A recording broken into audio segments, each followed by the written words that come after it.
Here we go. Let us pray. Oh God, may the words of my mouth and the meditation of all of our hearts be acceptable in your sight, you who are our rock and our Redeemer. Amen.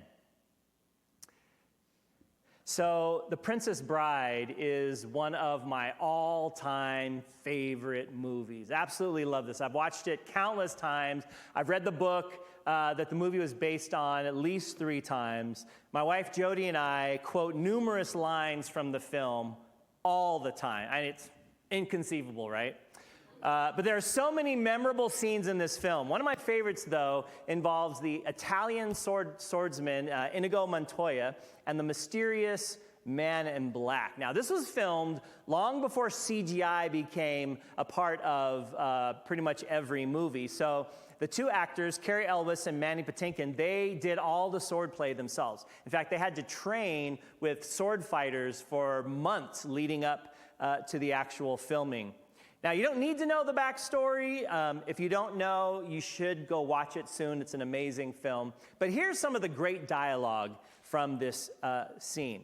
Now, the fight starts slow. It gradually builds. Each fighter goes on the offensive and then is met by a quick counterattack by his opponent. And early on in the fight, the 2 swordsmen are commenting on the different techniques that the other is using in their swordplay. And by the way, those are legit. I was reading one thing online this week that said there are certain movies about sword fighting that anyone that has at a college has a fencing team they have in their library. This is actually one of them. Like, the sword fighting is that good.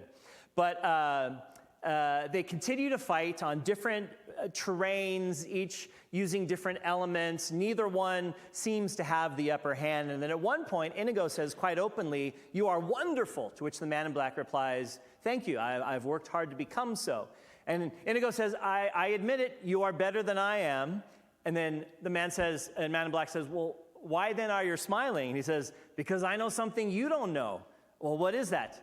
"I'm not left-handed." He'd been fighting left-handed the whole time, at which he changes over to his right hand, and then the swing shifts, and the battle turns, and it looks like the man in black is going to be done in, until the man in black says, "You are amazing," to which Inigo replies, "I ought to be, after 15 years of training." And the man in black says, "There's one final thing I must tell you. I'm not left-handed either." He had been fighting left-handed. He switches over to his right? And then the battle turns once again, and it's this amazing combination of attacks and parries until finally the man in black emerges victorious. But this is how the end of that scene goes. Inigo says on his knees, "Okay, kill me quickly." And the man in black says, "I would just as soon destroy a stained glass window as an artist like yourself. However, since I can't have you following me either," and then he knocks him out on his head. And then Wesley says, the man in black, "Please understand, I hold you with the highest respect." So welcome to the second week in our October sermon series entitled, wait, what? I'm going to tie it into the Princess Bride scene in just a moment. But let me just say that there are some crazy stories in the Bible. And when you get into reading them and really seeing what's in there, every so often you'll come up and think to yourself, wait, what? What did I just read? What is going on? I can't believe that's in the Bible. And so those are some of the stories we're going to be looking at. Now, our story for today comes from the Old Testament book of Judges. Rob Bell, in his book, "What is the Bible? How an Ancient Library of Poems, Letters, and Stories Can Transform the Way You Think and Feel About Everything." He writes that the book of Judges is kind of a little bit like Game of Thrones meets House of Cards, right? In other words, it's a very violent book that involves all kind of power struggles and assassinations, questions over who's going to rule and who will ultimately get killed. David Pachansky, who comments in the Storyteller's Companion of the Bible, shares some helpful information about what was taking place in the life of Israel at this time when Israel's history, when the book of Judges takes place. Now, the Hebrew people have made it out of slavery in Egypt, right, with Moses and the 10 plagues, and then crossing of the Red Sea, and then they got the 10 Commandments, and they spent 40 years wandering in the wilderness, and then Joshua leads the next generation into the Promised Land. And so there in the Promised Land, they're just a loose association of 12 tribes gathered in among other nations that are already living there. So Pshansky says, leadership happened in two areas at that time in Israel. The normal day-to-day affairs were handled by each tribe separately. So elders at various levels of organization were chosen by their heredity, popular choice, or their maturity. And they served over the extended family, which was the smallest unit, a clan, which would be a group of families gathered together, and then, of course, the tribe itself. And each tribe was relatively independent, though they all fell under the allegiance of worshiping God, and in the Old Testament, God is often referred to as Yahweh. But then there's also times, each tribe worked on their own, but there are also times when they needed to do things together. And it wasn't easy to do, given the fact that they're just 12 individual tribes sort of living in the same area. So at those times, when that needed leadership, it was believed that God would raise up a leader who would empower that person, and that one would command absolute loyalty from a number of tribes as they go against a common foe. Now, these charismatic leaders were called judges, but don't think in terms of how we think of judges today from a legal perspective. Think in terms of more like warriors and military leaders. And they came from all levels of society, both men and women, and they were believed to have been put in that position of leadership by God. So, with all that backstory, Judges chapter 3, beginning at verse 12. Again, the Israelites did evil in the eyes of the Lord. And because they did this evil, the Lord gave Eglon, king of Moab, power over Israel. Getting the Ammonites and the Amalekites to join them, Eglon came and attacked Israel. They took possession of the city of palms. The Israelites were subject to Eglon, king of Moab, for 18 years. Again, the Israelites cried out to the Lord, and he gave them a deliverer, Ehud, a left-handed man, the son of Gera, the Benjaminite. So this is a pattern that we find all throughout the book of Judges. Israel does evil in the eyes of the Lord. We aren't told specifically what that evil is. Most scholars think it goes back to idolatry, when the people put someone or something in the highest authority in their lives rather than having God in that. This evil leads to a strengthening of neighbor enemies. In this case, it's the Moabites, the Ammonites, and the Amalekites sort of all rallying together against them. And I think it's a powerful reminder that politics, faith, religion, power, it's all always tied in together, right? There's always political consequences to the evil actions that people and leaders take in any nation, then and still today. The leader of the enemies at this time is King Eglon of Moab. Now, Moab had a long and troubled relationship with Israel. It goes back to that Exodus, when Moses led the people out of slavery in Egypt, and they wanted to cross through Moab on their way to the Promised Land, and Moab's like, no, you can't pass through. We'll treat that as an act of military aggression. So both nations kind of hated each other.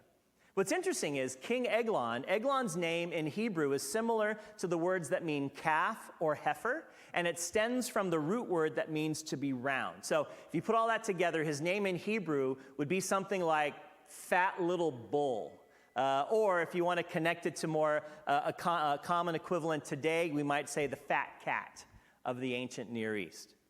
And so after 18 years of this fat cat Eglon lording over the Israelites, it says they finally cried out to the Lord. Now, if that phrase sounds familiar, that's what actually started the Exodus story, right? After years and years of being oppressed in Egypt, the Israelites cried out to God, and the Lord heard their cry, and God sent Moses to help get them out of slavery. When Cain killed Abel in the book of Genesis, the biblical writer says that Abel's blood cried out from the ground, and the Lord heard it.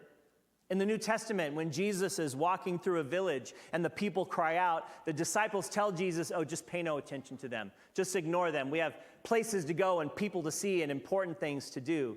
But God doesn't ignore our cries, and Jesus didn't ignore the cries of the people either. Crying out is a major theme that we find over and over again in the Bible. So God raises up a deliverer, Ehud, and we're told he is a left-handed man, the son of Gera the Benjaminite. And this is how we go back to the Princess Bride tie-in, right? David Pachansky mentions that in ancient times, left-handed people were considered both to be regarded with suspicion because they were so rare, but also at the same time seen as magically infused individuals and were sort of looked upon with awe. Many would have viewed left-handed people as physically defective with a definite diminished capacity to be a threat. As a left-handed person, don't worry, they're no threat to us at all. Now, I found it fascinating that there are only 3 mentions of left-handed people in the Bible. All of them were Benjaminites, from the one tribe of Benjamin. What's even more interesting, the name Benjamin in Hebrew means son of my right hand.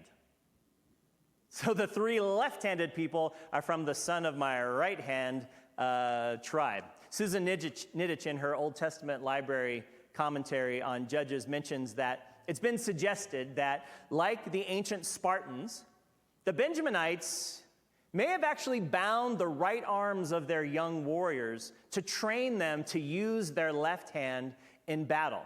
Sort of like how many young baseball hitters are trained to be left-handed because there's so few left-handed. By the way, Shohei Ohtani, left-handed batter, right? One of the best batters in baseball right now. It's so rare, it's such a valuable asset for the game. So left-handedness, it turns out, is also an excellent warrior's weapon against the right-handed majority of fighters that you would have seen in the ancient Near East. So there's a distinct possibility that Ehud had been trained by the Benjaminites in left-handed combat.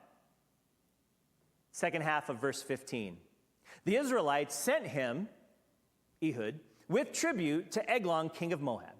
Now Ehud had made a double-edged sword about a cubit long, which he strapped to his right thigh under his clothing. He presented the tribute to Eglon, king of Moab, who was a very fat man. That's our fat cat that we're talking about, right? Now, in the ancient Near East, sending tribute functioned as both diplomacy and protection money. So conquered or dependent nations would send valuable goods, maybe precious metals, livestock, artisans, crops.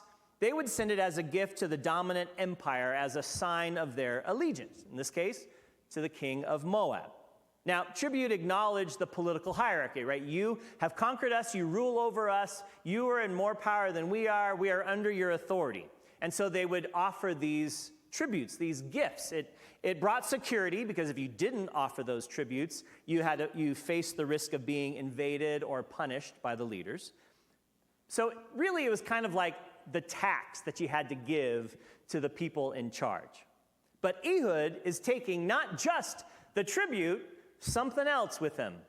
A double-edged sword about a cubit long. Now, cubit is about the length of your fingertip on your middle finger to your elbow of your forearm. And J. Alberto Sagan, in his Old Testament library commentary on Judges, said most likely it was very similar to a Roman gladius sword. Now, I'm not one that knows ancient weaponry, so I looked up warfarehistorynetwork.com and found an article by Gabriel Esposito that says, few weapons in world history have had such a great tactical importance as the Roman gladius. So Ehud, we're told, straps it to his right thigh, which is important because right-handed warriors would always strap to their left, right? So they could pull it out and be ready to go. And in a culture where just about every warrior was right-handed, if you concealed it on your right thigh, that just might help it go undetected when you're being searched by the king's bodyguards on your left side. Verse 18. After Ehud had presented the tribute, he sent on their way those who had carried it. But on reaching the stone images near Gilgal, he himself went back to Eglon and said, Your Majesty, I have a secret message for you. The king said to his attendants, Leave us. And they all left. So they drop off whatever the tribute was, the gift the tax that Israel was taking to the king of Moab. And then he pulls the old, I left something back in my office trick, where he goes back to be able to give the king a secret message. And the king dismisses his entourage and is ready for it. Now, I want you to close your eyes for just a moment and picture the scene, right? This very large, fat cat of a king is sitting on his throne, probably on a raised platform, a very elegant throne, complete with jewels and all kinds of bling. His robes, his royal robes, are covering his excessive girth. He is relaxed and seemingly in control of everything. All right, you got that picture in your mind? Verse 20 to 22. Ehud then approached him while he was sitting alone in the upper room of his palace and said, I have a message from God for you. And as the king rose from his seat, Ehud reached with his left hand, drew his sword from his right thigh, and plunged it into the king's belly. Even the handle sank in after the blade, and his bowels discharged. Ehud did not pull the sword out, and the fat closed in over it. I kid you not. When I found this story when I was a junior higher, it became my all-time favorite Bible story as a kid. Like, I couldn't believe something this gross was in the Bible. It was amazing. I know something you don't know. I'm not right-handed, I'm left-handed. Surprise, right? Ehud drew the sword from his right thigh, plunged it into the king's belly. Even the handle sank in after the blade, and his bowels discharged. Ehud did not pull out the sword, and the fat closed in over it. Right? So he's alone with the king. Ehud takes out his homemade dagger, skewers Eglon through the belly. Death is instantaneous. He's able to thrust the sword in so deep that the rolls of the king's excessive skin fold right over the surprise weapon, so no blood even pours out. And the coup de grace, his bowels discharge, which means exactly what you think it means. Verse 23. Then Ehud went out to the porch. He shut the doors of the upper room behind him and locked them. Now, since we're already using what my mom used to call potty talk, allow me to take it one step further. Now, the NRSV says that he went out onto the porch, but that word porch, the scholars don't exactly know what that meant in ancient Hebrew. In fact, there's even reliable speculation that it wasn't the porch at all, but a hole in the floor of the king's chambers that emptied into his personal privy or bathroom, meaning the king had his own outhouse hole in his chambers when he didn't want to take all the time to walk down the hallway or down to the next floor to go to the bathroom himself. The story just keeps getting better and better, right? So after locking the doors from the inside, Ehud escapes, crawling through the outhouse hole of the king in order to get out of the palace with nobody knowing he had left. Verse 24. After he had gone, the servants came in and found the doors of the upper room locked. They said, he must be relieving himself in the inner room of his palace. So they waited to the point of embarrassment. But when he did not open the doors of the room, they took a key and unlocked them. There they saw their lord fallen to the floor, dead. So remember, when Ehud came back, the king sent all of his servants out of the room to get this special message. And so they were staying outside. But Ehud's attack was so quick, so unexpected, so deadly, it didn't raise the suspicion of the guards outside. And so they're waiting quite some time. I'm guessing then this waft of odor came out through the doors because, his bowels discharged, right? And they're assuming, the king is having some royal duties, if you know what I mean, that we don't want to interrupt. But then they wait almost too long. Like, surely he's got to be done by now. They get the key, open the door, and find him dead. Now, they wouldn't have seen any weapon because the fat closed over it, right? And they wouldn't have seen even an entry wound.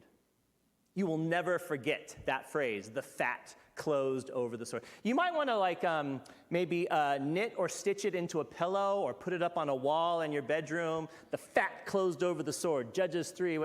Anyway, just a suggestion. Verse 26. While they waited, Ehud got away. He passed by the stone images, escaped to Seirah. When he arrived there, he blew a trumpet in the hill country of Ephraim, and the Israelites went down with him from the hills, with him leading them. "Follow me," he ordered, "for the Lord has given Moab, your enemy, into your hands." So they followed him down and took possession of the fords of the Jordan that led to Moab, and they allowed no one to cross over. So our left-handed trickster makes a clean getaway. Well, maybe not so clean because, he had to go through the outhouse floor, but he gets away nonetheless. He makes it back to his home territory. He rallies the troops, so to speak, and the Israelites find, after 18 years of being oppressed, some much-needed courage, and they go on the offensive. It finishes with this. At that time, verse 29, they struck down about 10,000 Moabites, all vigorous and strong. No one escaped. That day, Moab was made subject to Israel, and the land had peace for 80 years. So, amidst this confusion of their king being assassinated, the Moabites are left unprepared. The narrator tells us that 10,000 Moabites are killed, and the land had peace for 80 years. Wait, what? What are we to make of a story like this? Is this some green light for us to participate in international espionage and the killing of oppressive heads of state? Is that what God's trying to tell us? Yeah, I don't think so. Rob Bell asks, what do you do with a story like this? It is so violent. In fact, the whole book of Judges is. It's blood and chaos all around. Even the last line of the story in verse 30 says, "And the land had peace for 80 years. It's tainted by the fact that it only took murdering a king and 10,000 others to bring about that, quote, peace. J. Alberto Sagan comments that there's not a lot of political or theological prowess in Ehud's story. Right? He's not presented as a man that was designated and endowed by God's Spirit. He's simply the representative that his people chose to take the tribute to a foreign king. And yet, the power of the story comes from God hearing the cries of the people and eventually rescuing them from their oppression. But they don't learn. Not really. I mean, if you go through and read the book of Judges, it won't take you that long. You can probably get it done in about a half an hour. It is a crazy book of the Bible. But as you read through it, you'll discover this pattern that gets repeated over and over again. The people of God sin. God allows them to be oppressed by foreign rulers, and the ruling body changes throughout the book. The people eventually cry out to God in distress. God hears their cry, raises up a hero, a judge, and they are saved for a while until, once again, they fall back into sin, and the pattern repeats over and over and over again. So if you think about it, the violence that is used briefly to liberate the people of God from a foreign oppressor, it does not solve anything. The cycle keeps repeating in Judges. Nothing gets any better. Rob Bell says, the last thing the writer is doing is approving of our encouraging the violence. The writer wants us to see how pointless it actually is. So, kudos to you. If you're a left-handed person, today is your day, right, to shine. Hooray for Ehud. But be wary, violence isn't the answer we might think it is. Let us instead work to stay faithful to our commitment to God and know that in times of trouble, the Lord does hear our cry.